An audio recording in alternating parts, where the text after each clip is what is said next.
Hey everyone, I have not made a video in a while. Um, Number one, I've been going through some things with my eye. Please don't be freaked out or creeped out. I had to have an injection in my eye. Uh, and I was not, my sight was pretty impaired at that point. Well, it was impaired before. Let me get the invite on. I have so many friends, I don't know who to invite. It's so hard to choose. I don't even choose. I just, press whatever and invite as many people on to enjoy this conversation I'd like to have with the public. Basically. So, this video is going to be, I'm going to be I'm going to try my best to stay on topic because I'm terrible at that. My topic is hope and a cure. And the reason I'm choosing this topic, obviously, always something inspires my thoughts each time I have them. That's just what life's about. It's about experiences and things that happen along the way, and we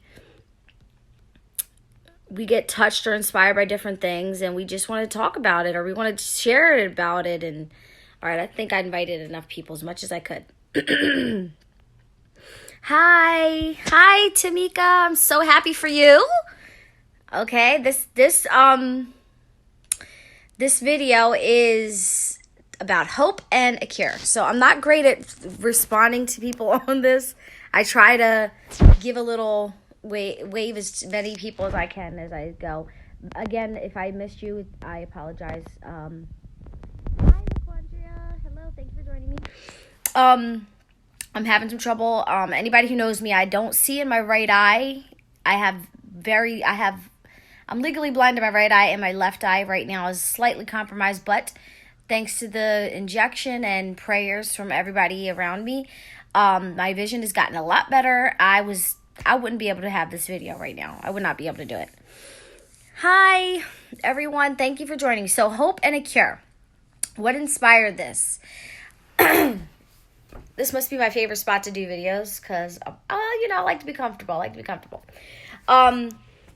So the first thing about hope and a cure that inspired me to want to get on here and talk to you all, warriors or non-warriors or supporters of warriors, is that I was in my center and recently, second home. For us warriors who know, you have to go there however many times for however many hours. Every day or every week. And I was talking with a young lady. I'm not going to say who or what. I'm just going to say I was talking to a young lady. And she worked there. I'll say that. She wasn't a fellow warrior of kidney disease. But she had her own battles. Now the thing that she was talking to me about that was really, really, that had me going, fiery Tanya, is that she was basically addressing the fact that I haven't used my fistula yet. I can't use my fistula, number one, because they are talking about and thinking about cutting me back open. Those of you who know what a fistula is, don't know what a fistula is, it is a surgery that is done for dialysis patients to create an access for them to dialyze. And they basically take a vein and an artery in your arm and they fuse them together, therefore creating a way to dialyze, let's just say that, to clean your blood, if you don't know what dialyze means. So basically I said, you know what? After talking with the doctor and things, I don't want to use my fistula. I have no desire. I'm considering PD. I'm not dedicated to it. Right now I have a perm cath. And I'm just willing to be open-minded about it. But I have no desire to use my fistula. And she was like, I just want to ask why. Why do you want to use your fistula, Tanya? And I said, because did you see people's arms? No. And you know what? It might be vain of me to say I don't want to use it. But I don't care because it's my body and it's my choice and I don't have a desire to use it. So I'm going to explore my other options. And I told her I'd rather die than use my fistula. And I was a little extreme, but that's me. I'm always being so extra. Hey, Felicia, what's up? So I'm always being so extra. I can't help myself. You know, I'm dramatic. Okay, whatever. So she sits down and she goes, I just want to tell you. And I was like, oh Lord, here comes the story. So she's going to start to begin to tell me about her own autoimmune disease. Now, hope and a cure, right? So when she began to tell me about her autoimmune disease, one of the things I noticed that she said her doctors told her is that they are hoping to find a cure because she's a part of a research program for the disease that she has, okay? I said, and when she said they hope to cure what she has, you know what? It really got my gears grinding, okay? I'm trying not to use profanity. Pray for me, okay? It grinded my gears when she said that because I thought to myself, they are hoping to cure her. They are hoping to cure her. And I said to her, and I turned and I said to her, and I said, you know what, miss? I am so hoping for that for you. I said, but did you notice that not one doctor in this business has approached me and said, I hope to cure you. We are searching for a cure. We want to cure these 1 billion people that are affected by this disease. And I was like, you know, that's pretty sad. Why isn't everyone trying to give me a treatment? Or she began to talk about, well, you know, I want you to have the best chance for a transplant. I wish that what I had, I could have a transplant.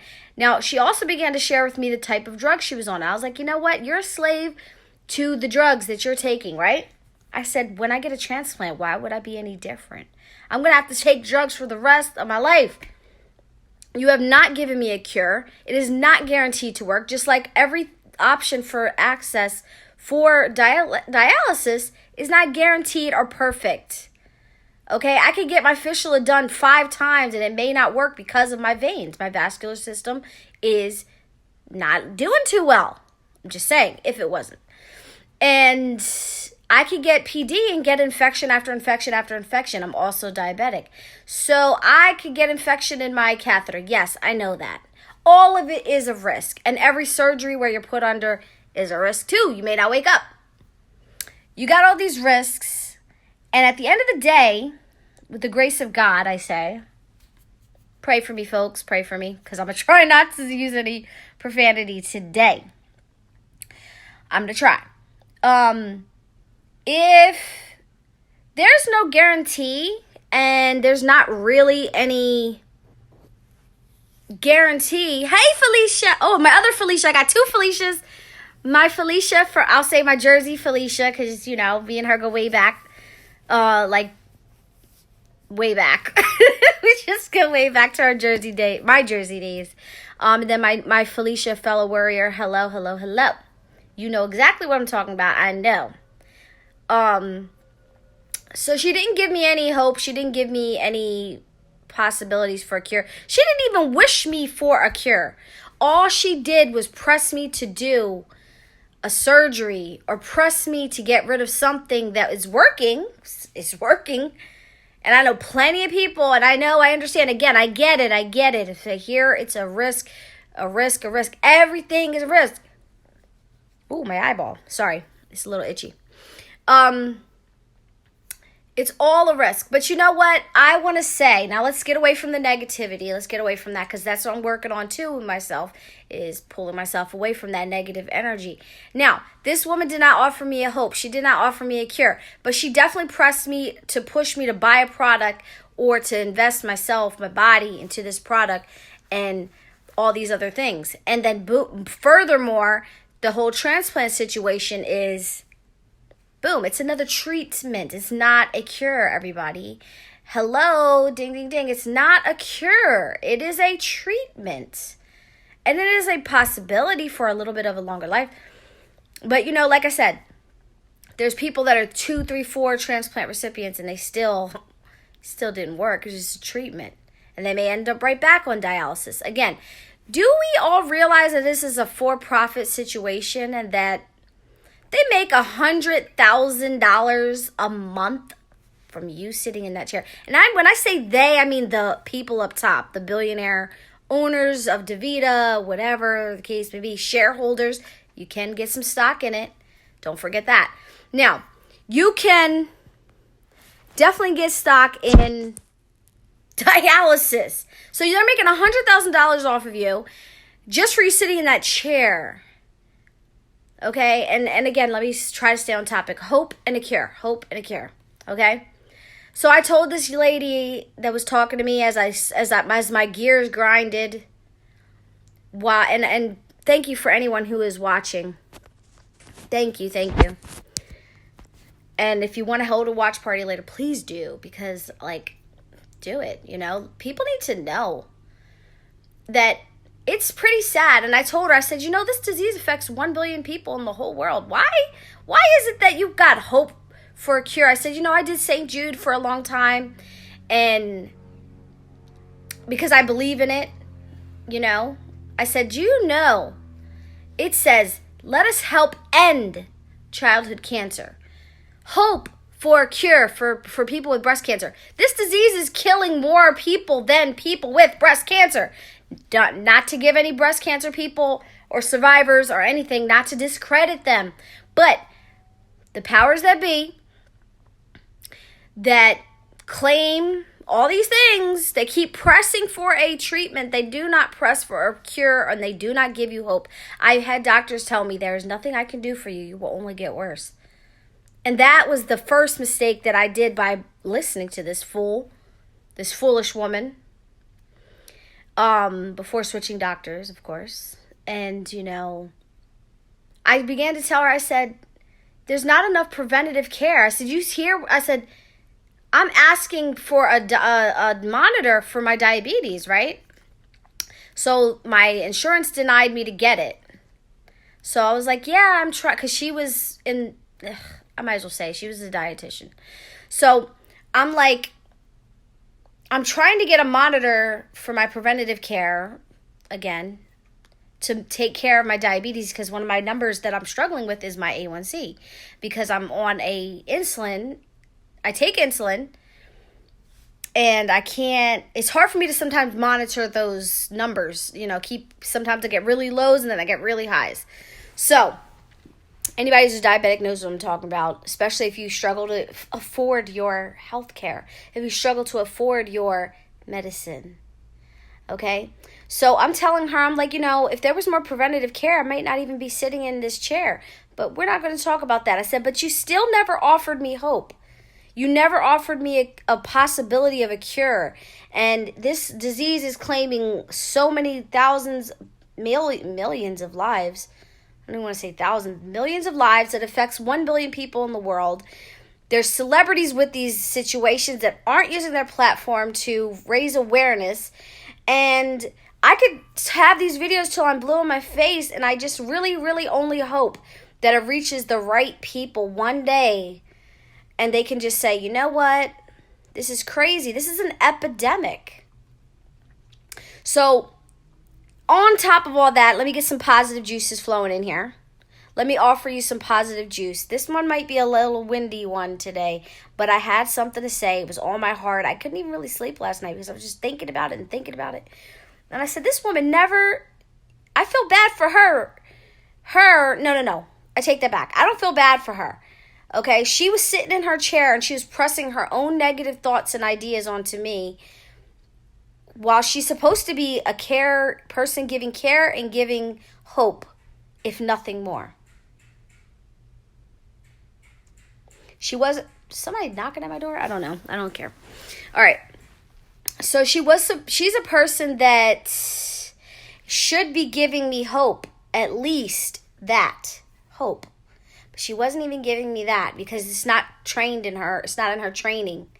It's not in her protocol. It's not something that she's even conditioned to do because she is so used to walking around pressing those treatments on people so that we can just stay sick. You know what I also proceeded to let her know is that, the mind is a powerful thing. I said, I believe that there's going to be a cure. I believe that there is a cure. I believe that I can be cured. Do you see how powerful that was? I believe that I can be cured. You know, I do believe that I can be cured. I believe that and I said it's going to take some dedication. It's going to take some investigation. It's going to take some discipline, but I'm sure that I can do it. And I really wish that you would support me on that. I would love some support around here. I said, this is so sad that people that are diagnosed with terminal illnesses are given more hope than somebody with a chronic illness that possibly, I'm not even going to say possibly because that's even negative. I'm not even going to say it.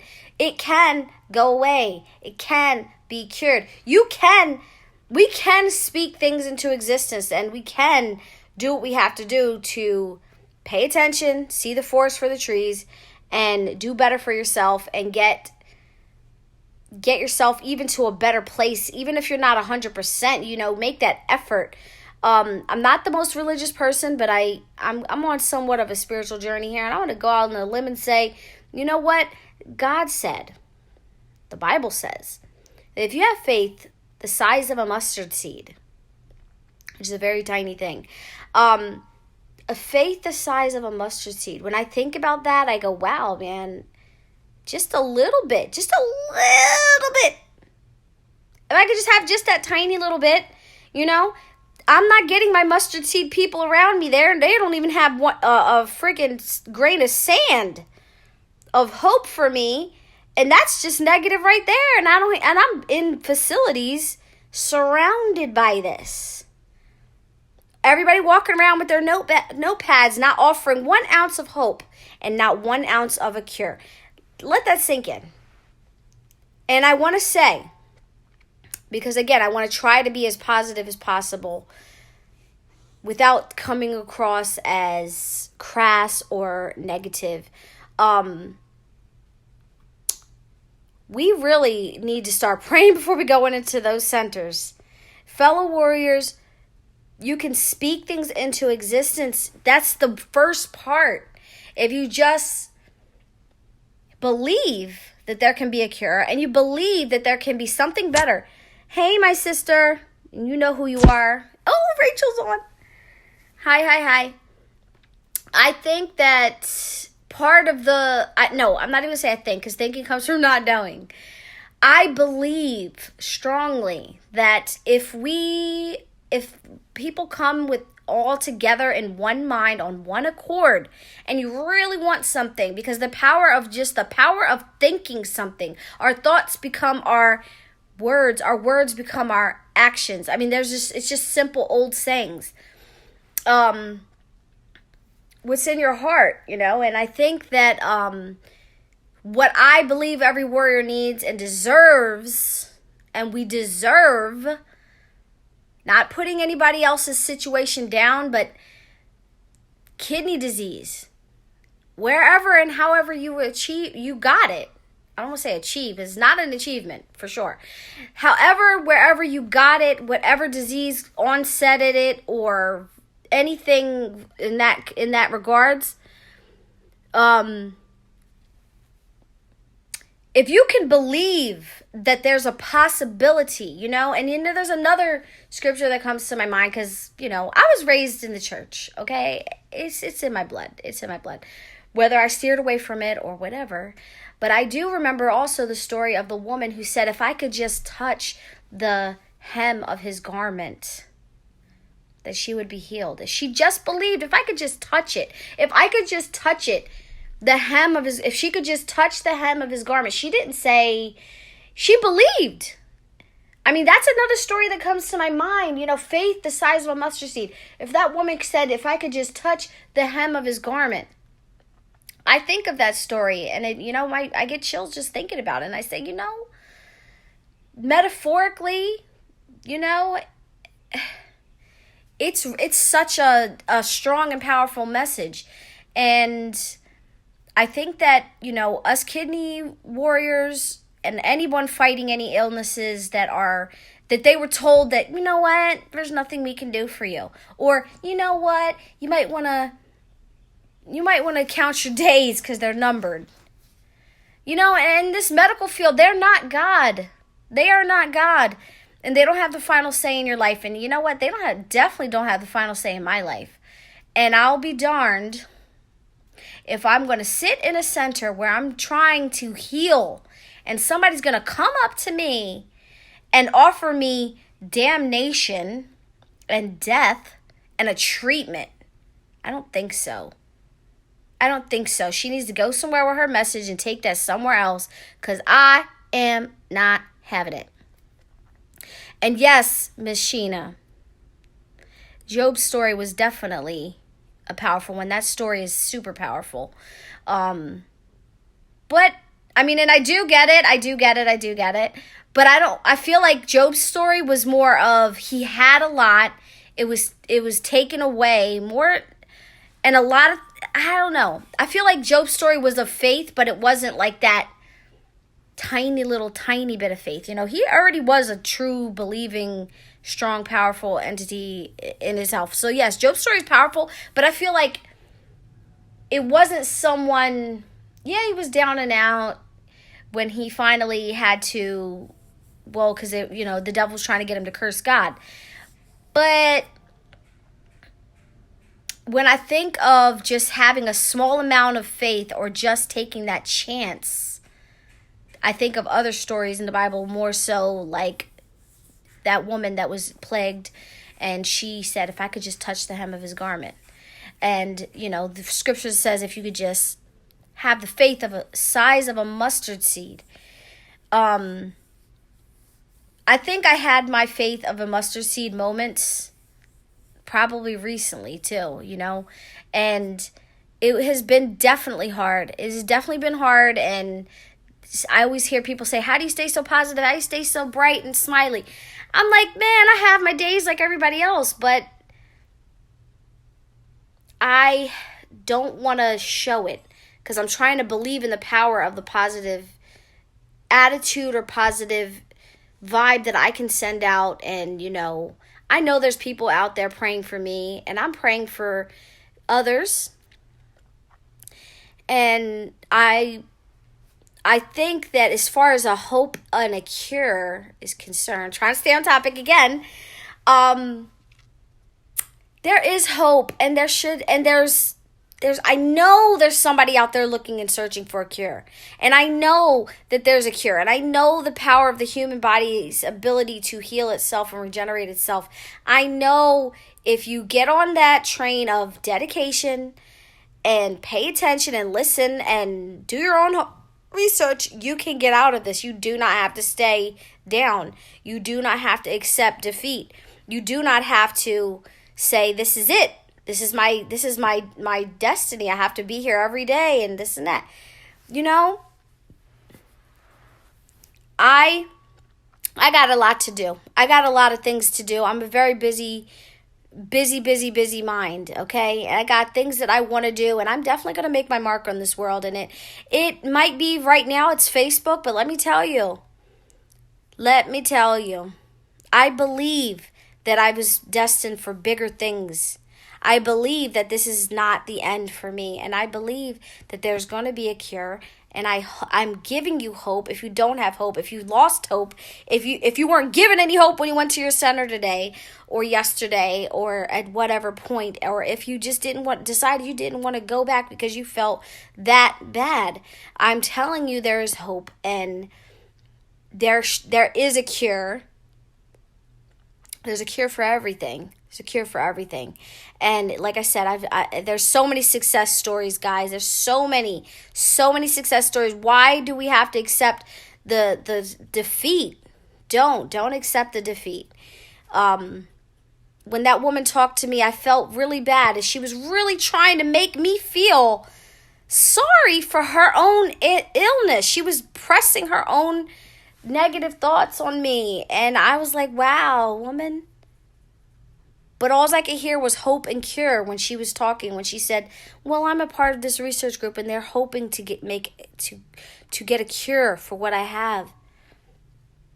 And then she, and I said, you've been given two things that I was never given, which is hope and a cure.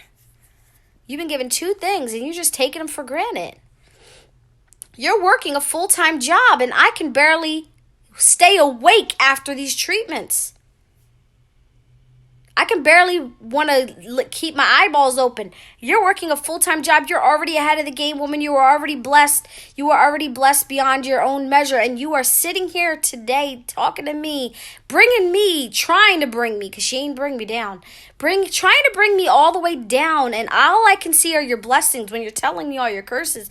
All I can see is you're blessed. You have hope. You have a cure. That's all I hear from her. And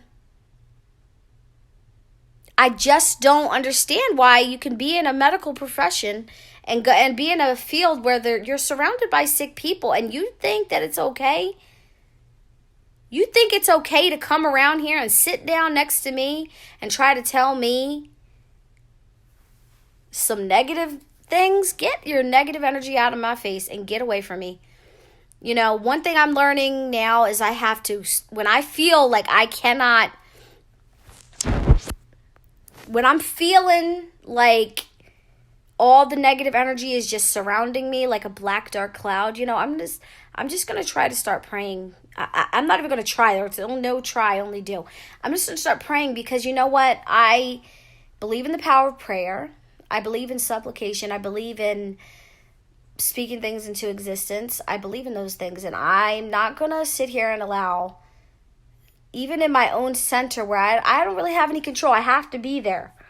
You know, I know that we're supposed to be responsible for the energy we place around us, but if you can't find any other good energy, if you cannot find anything within your grasp that makes you feel like you want to go on, or you feel that dark, start praying, because it's a part of your healing also. If you don't have to listen to me, but like I said, I'm trying to offer some hope for a cure. I'm hoping for a cure for this disease to be so monumental. I'm hoping for 1 billion people's lives to be affected in a positive way. I'm hoping that dialysis centers can turn into something better.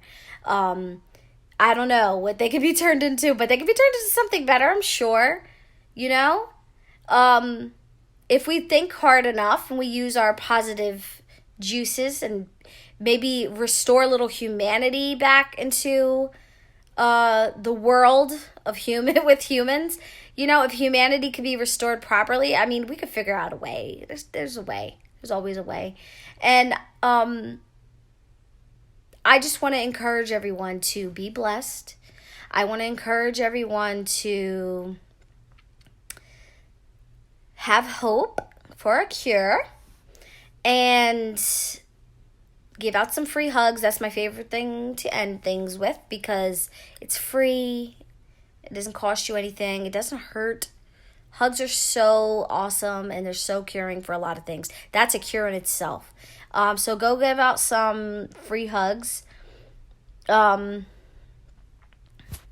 And I want to shout out to my girl, Felicia James, because let me tell you, girl, we got some planning to do, girl. We got some planning to do. I'm excited because I know I'm going to meet you. I know I'm going to meet you one day, and we're going to be so happy, and we're going to have so much fun spreading our positive vibes and organizing things that are empowering to people, to women. You're amazing, and don't you forget it. Don't you forget it.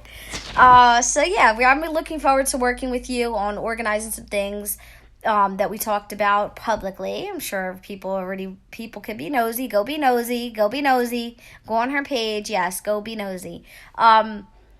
It's good. Sometimes it's good to be nosy. Find out some cool things.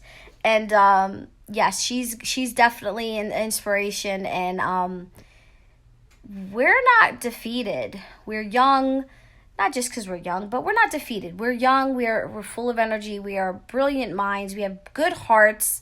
God is going to bless us. So, you know, yes, herbs for meds. Yes, Sheena. I'm so into it. Sheena, we'll talk. I'm so into it because, you know, like I said, God put things on earth for us so we can be cured. We're not supposed to be ailing from these things. We're not. And we're not supposed to be taking steroids, prednisone, a man-made thing. Let's be very clear. It's a man-made medication. Man-made medications have nothing but side effects. They might help you for a short period of time, but they are bad. And I'll be darned if I'm going to be a slave from going from a slave to a machine to a slave to a pharmaceutical drug. That's not happening. So pray for me on my journey of healing, and I'll pray for yours. And it's going to be good, and we're going to keep surviving. Yes, we are going to keep surviving, but we're also going to thrive. Survive is a great word, but thrive. Let's thrive. Let's thrive. Let's live full lives. Let's live our best lives, and not allow anything negative to take its root in our life. All right, so I love you all. I'm gonna go. I got my point across. I said what I felt, and I feel better that I shared it with the world, because it was just burning in my soul to share this, that there is hope for a cure, and we just have to believe it. That's it. All right. Love you all. Bye.